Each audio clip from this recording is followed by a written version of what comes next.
In this video, I'll show you how to set up your Samsung T9 drive with your Mac computer. And then at the end, I'll also show you how to do a backup using your T9 drive and Time Machine. So let's get started right away. The first step is obviously to plug the drive in your Mac computer using the USB cable that is included inside of the box. Then we need to open an app called Disk Utility that is included in your Mac. You don't need to download anything. Go on the top right corner over here where you see all the icons and you should see a magnifying glass. Click on it. Then you'll need to type Disk Utility like this. And the first option should be this app over here. Click on it. There's many different options on the left side. Here you're going to see all the hard drive and SSD drive that are connected to your Mac computer. On the top over here where it says internal, this is the drive that is inside of your computer, the one that came with your computer. We don't want to touch any of these. What we need to look at is over here where it says external. In my case, I have multiple drives connected, but maybe in your case you only have one. What's important here is to find the hard drive you just connected. It could say SanDisk, Samsung, Seagate, or any of these. You should find the name in this list over here, and if you only have one drive connected, well, it will be easy, it will be the only one over here. What I want you to do is to click once on it to select it with your left click like this. You should see all the information on the right side, including how big it is. This way you can make sure that this is the one that you just plugged in. Next step is to press on the erase button that is located on the top right corner. Click once on it and you should see this opening. The first step is to change the name, if you wish, you're not obligated, of this drive. So let's say Test Drive 5 in my case. Well, this is the name, the new name that this drive will have, and every time you'll plug it in, it will be a lot easier to recognize it since it's a name you given, and when you'll see it in the list, you'll know that this is the drive. So give a new name, and then this is the most important part of this tutorial is the format. So as you see here, there's many different ones, and depending what you intend to do with this drive, you have to select the right one. So which one should you select? Now right here we have 1, 2, 3, 4, 5 options, but you may see many more than this. So I will list them all and go through all of them so you make a better decision. So the first thing that you may see in this list is APFS. Apple File System. This option is if you intend to use this hard drive only with Mac computers. So let's say you have an iMac and a MacBook Air, and maybe your friend has another Mac and you just want to move files from these computers using this drive, and you'll never use a PC computer with this drive, then you should choose this APFS if all these Mac computers are recent. What I mean by recent is that they're running Mac OS 10.13, which is High Sierra, or the latest versions. So if you're planning to use your drive with Mac computers that are from 2018 and more recent ones, you should choose the first option, since this will be the most efficient one. Now, the second option that you may see is Mac OS Extended. This is the same exact thing that I talked about just now about APFS.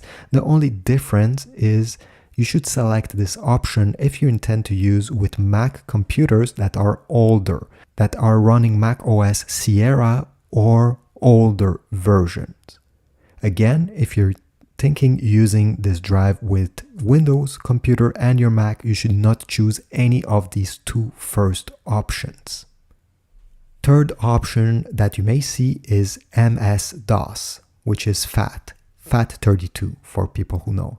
This option will be compatible with Mac computers and Windows, but the major problem over here is that it's only capable of holding files up to 4 gigabytes, which I think it's not useful for most people. The only reason I can see someone selecting this option is if you intend to use this drive with your Mac computer, but also with a smart TV. Mine, for example, is an LG Smart TV and it only accepts FAT32. And if I want to watch movies that I have transferred from my Mac to this drive on my Smart TV, I must select MS-DOS FAT32. The fourth option is exFAT. This is the option that you need to select if you intend to use this drive with Mac computers, but also Windows computers. This does not have the 4 gigabytes limitation that we just talked about the MS-DOS format. With exFAT, you'll be able to transfer and put much larger files. And I think most people will choose exFAT, especially if you're using this drive for school or work, where you may encounter colleagues using Windows computers and you'll want to connect your drive to their computer. This way, by choosing exFAT, you're sure that it will be compatible with both PCs and Macs. Finally, there's another option, which is NTFS. Microsoft NTFS. This is an option that is only good if you want to use this hard drive or SSD drive with Windows computer. Only Windows computer, because if you choose NTFS, your Mac computer won't be able to write on this drive. It will only be able to read it. So do not select NTFS. Your Mac is not compatible with this format.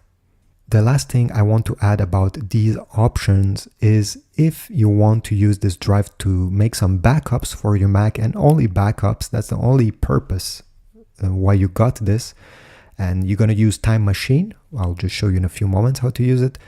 Well, you should choose APFS or Mac OS Extended, one of these two options. If your Mac is a more recent one, choose APFS. If you have an older Mac, that is older than 2018 around, well, choose Mac OS Extended. In my case, I'll choose Mac OS Extended. Then you have over here another option right under it. What I suggest you is simply put it to the first one, GUID partition map. Just leave it like this. Once you're ready, press erase, and just to make sure that when you press erase, it will format the drive. So everything that is on it will be erased. So if it's not a brand new drive and you have some important files there, make sure to make a backup before pressing erase. So I'll go ahead, I'll press erase. Usually it only takes a few seconds. Maybe if you have a larger drive, it can take up to a few minutes. You just have to wait until you get a confirmation that your drive has been erased and formatted. Here we go. We have the confirmation here. We have the green check mark. Operation successful. Perfect. Now we can simply press done. And here we go. On the left side, we even have our new name over here, Test Drive 5. If you open Finder on your Mac and you're browsing files the same way you're doing as always, on the left side over here, you're going to see the names of your drives, and you should find the one you just set up. Once you finish using it, if it's not a drive that will stay connected to your Mac permanently, you need to eject it. You cannot simply unplug the USB plug from your computer, because this can corrupt data and cause some problems. So to eject it, there's two ways really you can do it. You see over here on the right side of the name, there is a small icon. You just click on it, and usually in 2 seconds it will be ejected.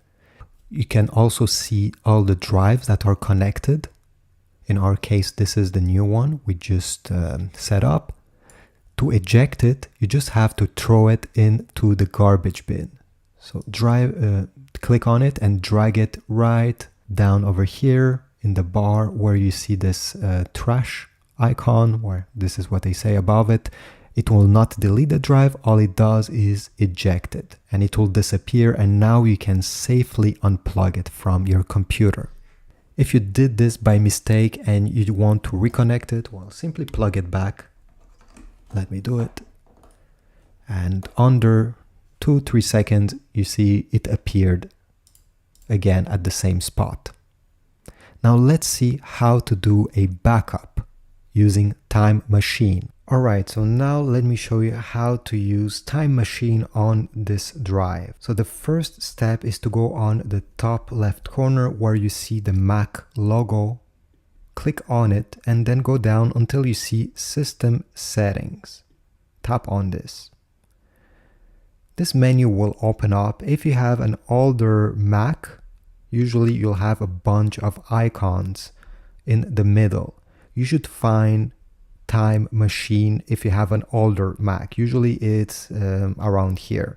If you have one of the newest one like this one, what you need to do is to go into General, and then from here you're going to see Time Machine. Click on it.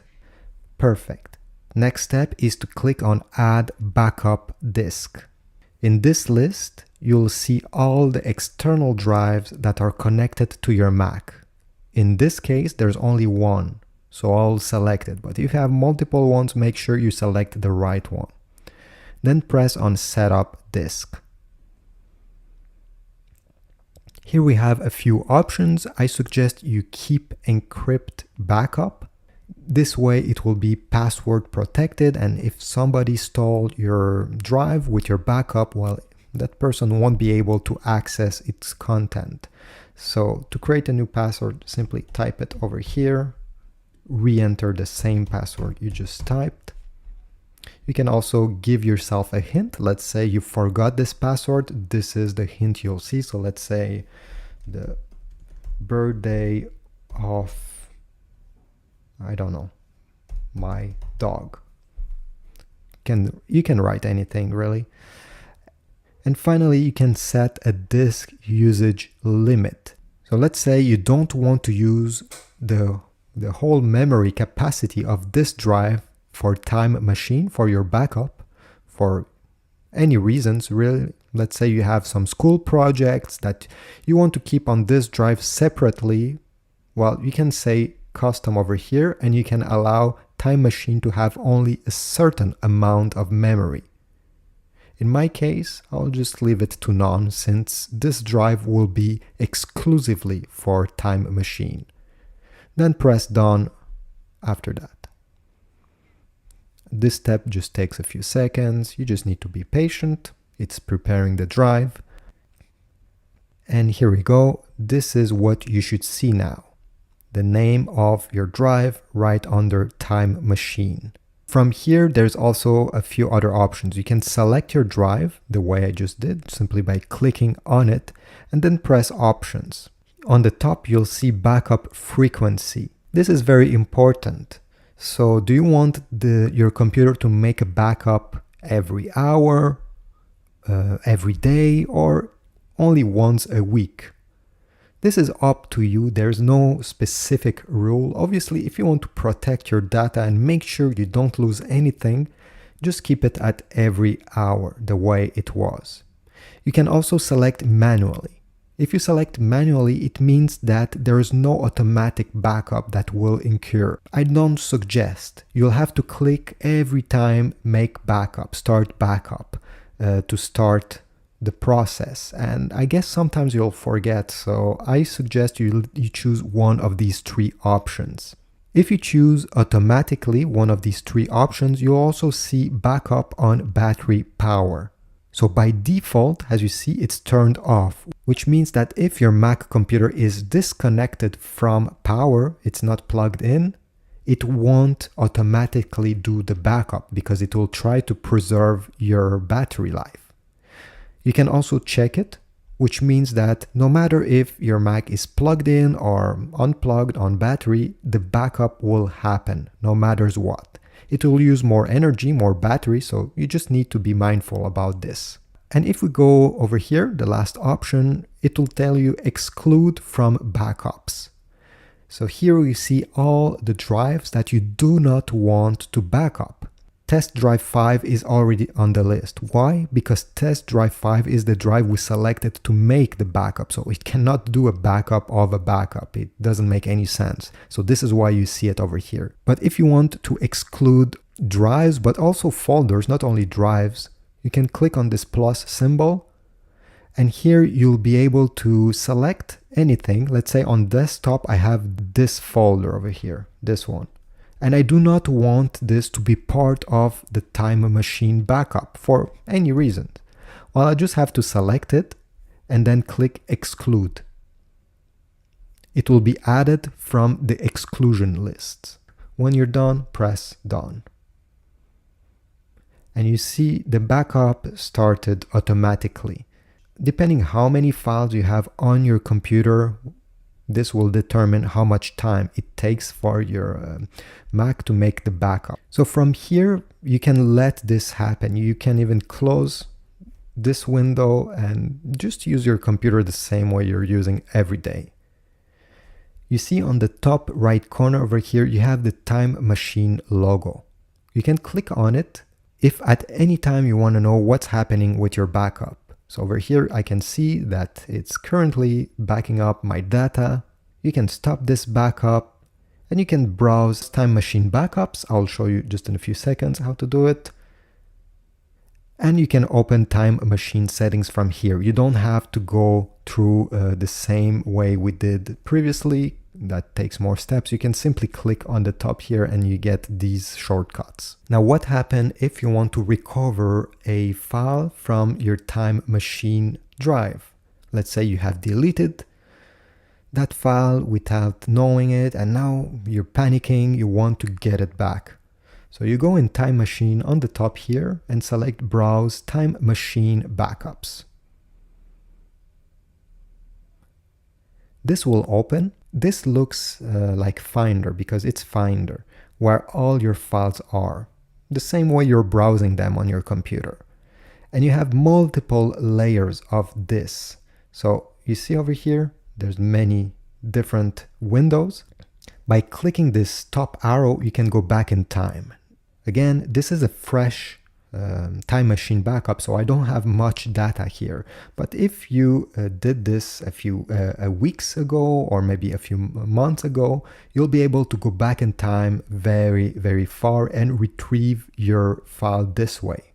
So you just have to go in the folder where the file is located or was located, let's say download. And from here, you're probably going to see it. All you have to do is to click on it. And then on the bottom here, you see restore, click restore. And it will bring it back on your computer from your Time Machine backup.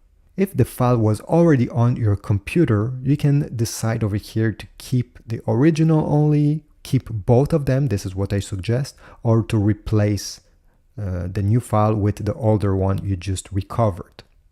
This is up to you. I'll click replace. So this is about it. I hope my video was helpful. If you want to support my channel, please check the Amazon links that I have put in the description. Every time you want to buy a drive or anything else, go through them and I get a very small commission that supports my channel. If not, just leave a like, comment, it will be enough. Have a nice day.